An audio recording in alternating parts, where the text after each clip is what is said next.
how do you explain when things don't go as we assume? Or better, how do you explain when others are able to achieve things that seem to defy all of the assumptions? For example, why is Apple so innovative? Year after year after year after year, they're more innovative than all their competition. And yet, they're just a computer company. They're just like everyone else. They have the same access to the same talent, the same agencies, the same consultants, the same media. Then why is it that they seem to have something different? Why is it that Martin Luther King led the civil rights movement? He wasn't the only man who suffered in a pre-civil rights America, and he certainly wasn't the only great orator of the day. Why him? And why is it that the Wright brothers were able to figure out controlled powered manned flight when there were certainly other teams who were better qualified, better funded, and they didn't achieve powered manned flight, and the Wright brothers beat them to it? There's something else at play here. About 3.5 years ago, I made a discovery, and this discovery profoundly changed my view on how I thought the world worked, and it even profoundly changed the way in which I operate in it. As it turns out, there's a pattern. As it turns out, all the great and inspiring leaders and organizations in the world, whether it's Apple or Martin Luther King or the Wright brothers, they all think, act, and communicate the exact same way, and it's the complete opposite to everyone else. All I did was codify it. And it's probably the world's simplest idea. I call it the golden circle.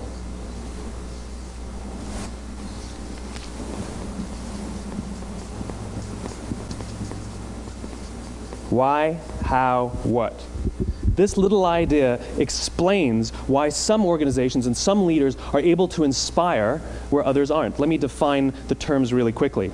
Every single person, every single organization on the planet knows what they do, 100%. Some know how they do it, whether you call it your differentiating value proposition or your proprietary process or your USP. But very, very few people or organizations know why they do what they do. And by why, I don't mean to make a profit. That's a result. It's always a result. By why, I mean what's your purpose? What's your cause? What's your belief? Why does your organization exist? Why do you get out of bed in the morning? And why should anyone care? Well, as a result, the way we think, the way we act, the way we communicate is from the outside in. It's obvious. We go from the clearest thing to the fuzziest thing. But the inspired leaders and the inspired organizations, regardless of their size, regardless of their industry, all think, act, and communicate from the inside out. Let me give you an example. I use Apple because they're easy to understand and everybody gets it. If Apple were like everyone else, a marketing message from them might sound like this: we make great computers. They're beautifully designed, simple to use, and user-friendly. Want to buy one? Meh. And that's how most of us communicate. That's how most marketing is done, that's how most sales is done, and that's how most of us communicate interpersonally. We say what we do, we say how we're different or how we're better, and we expect some sort of behavior, a purchase, a vote, something like that. Here's our new law firm. We have the best lawyers with the biggest clients. We have, we always perform for our clients, do business with us. Here's our new car. It gets great gas mileage. It has, leather seats. Buy our car. But it's uninspiring. Here's how Apple actually communicates. Everything we do, we believe in challenging the status quo. We believe in thinking differently. The way we challenge the status quo is by making our products beautifully designed, simple to use, and user-friendly. We just happen to make great computers. Want to buy one? Totally different, right? You ready to buy a computer from me? All I did was reverse the order of the information. What it proves to us is that people don't buy what you do, people buy why you do it. People don't buy what you do, they buy why you do it. This explains why every single person in this room is perfectly comfortable buying a computer from Apple. But we're also perfectly comfortable buying an MP3 player from Apple, or a phone from Apple, or a DVR from Apple. But as I said before, Apple's just a computer company. There's nothing that distinguishes them structurally from any of their competitors. Their competitors are all equally qualified to make all of these products. In fact, they tried. A few years ago, Gateway came out with flat-screen TVs. They're eminently qualified to make flat-screen TVs. They've been making flat-screen monitors for years. Nobody bought one.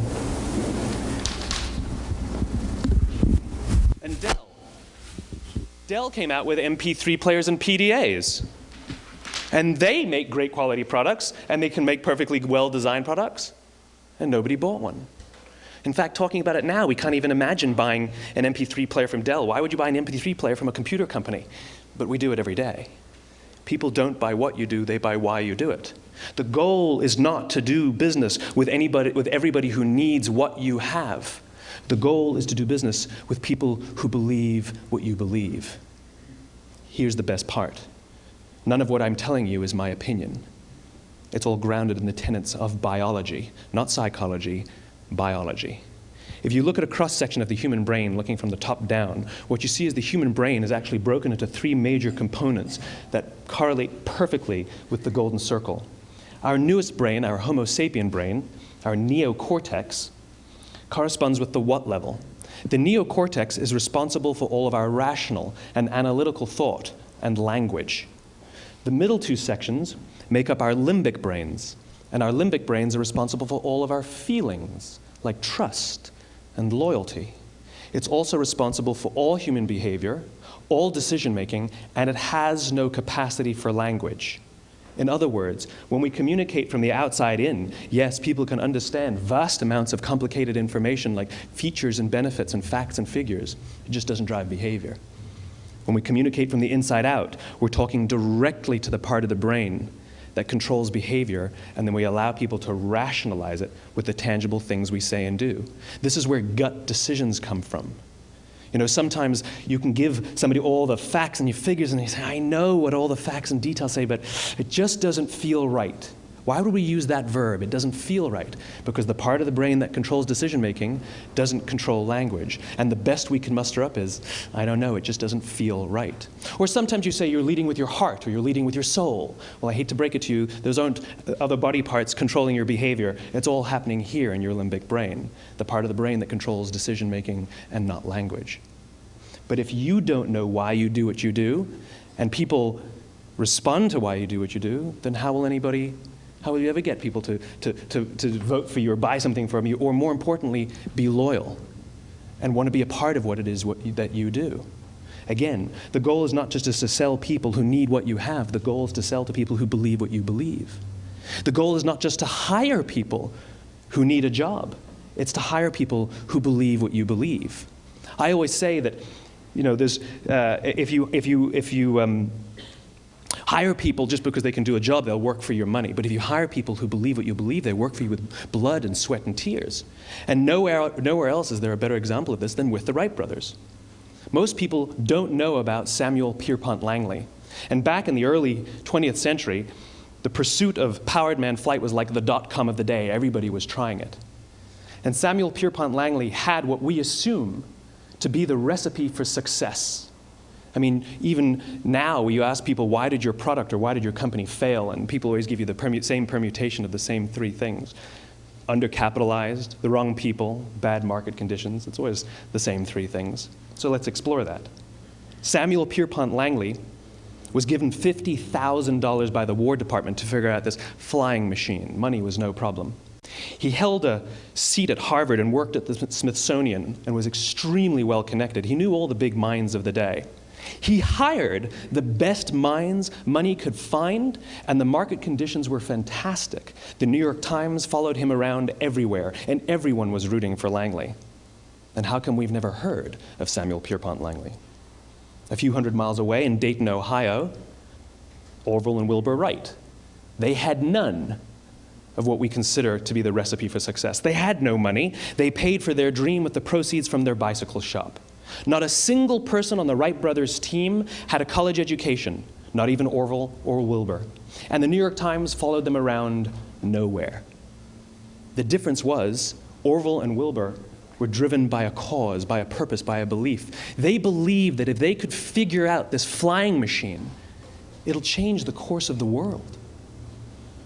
Samuel Pierpont Langley was different. He wanted to be rich, and he wanted to be famous. He was in pursuit of the result. He was in pursuit of the riches. And lo and behold, look what happened. The people who believed in the Wright brothers' dream worked with them with blood and sweat and tears. The others just worked for the paycheck. And they tell stories of how every time the Wright brothers went out, they would have to take 5 sets of parts because that's how many times they would crash before they came in for supper. And eventually, on December 17th, 1903, the Wright brothers took flight. And no one was there to even experience it. We found out about it a few days later. And further proof that Langley was motivated by the wrong thing, the day the Wright brothers took flight, he quit. He could have said, "That's an amazing discovery, guys. Now we'll improve upon your technology." But he didn't. He wasn't first. He didn't get rich. He didn't get famous. So he quit. People don't buy what you do, they buy why you do it. And if you talk about what you believe, you will attract those who believe what you believe.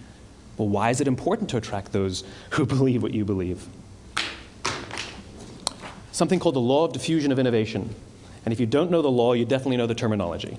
The first 2.5% of our population are our innovators. The next 13.5% of our population are our early adopters. The next 34% are your early majority, your late majority, and your laggards. The only reason these people buy touch-tone phones is because you can't buy rotary phones anymore. We all sit at various places at various times on the scale, but what the law of diffusion of innovation tells us is that if you want mass market success or mass market acceptance of an idea, you cannot have it until you achieve this tipping point between 15 and 18% market penetration, and then the system tips. And I love asking businesses, what's your conversion on new business? And they love to tell you, oh, it's about 10%, proudly. Well, you can trip over 10% of the customers. We all have about 10% who just get it. That's how we describe them, right? That's like that gut feeling, oh, they just get it. The problem is, how do you find the ones that just get it before you're doing business with them versus the ones who don't get it? So it's this here, this little gap, that you have to close, as Geoffrey Moore calls it, crossing the chasm. Because you see, the early majority will not try something until someone else has tried it first. And these guys, the innovators and the early adopters, they're comfortable making those gut decisions. They're more comfortable making those intuitive decisions that are driven by what they believe about the world, and not just what product is available. These are the people who stood online for 6 hours to buy an iPhone when they first came out, when you could have just walked into the store the next week and bought one off the shelf. These are the people who spent $40,000 on flat screen TVs when they first came out, even though the technology was substandard. And by the way, they didn't do it because the technology was so great. They did it for themselves. It's because they wanted to be first. People don't buy what you do, they buy why you do it. And what you do simply proves what you believe. In fact, people will do the things that prove what they believe. The reason that person bought the iPhone in the first 6 hours, or stood in line for 6 hours, was because of what they believed about the world and how they wanted everybody to see them. They were first. People don't buy what you do, they buy why you do it. So let me give you a famous example, a famous failure and a famous success of the law of diffusion of innovation. First, the famous failure. It's a commercial example. As we said before a second ago, the recipe for success is money and the right people and the right marketing conditions, right? You should have success then. Look at TiVo.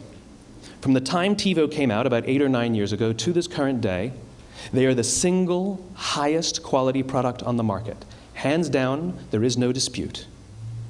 They were extremely well funded. Market conditions were fantastic. I mean, we use TiVo as a verb. I TiVo stuff on my piece of junk Time Warner DVR all the time. But TiVo is a commercial failure. They've never made money. And when they went IPO, their stock was at about $30 or $40 and then plummeted, and it's never traded above 10. In fact, I don't think it's even traded above 6, except for a couple of little spikes. Because you see, when TiVo launched their product, they told us all what they had. They said, we have a product that pauses live TV, skips commercials, rewinds live TV, and memorizes your viewing habits without you even asking. And the cynical majority said, we don't believe you, we don't need it, we don't like it, you're scaring us.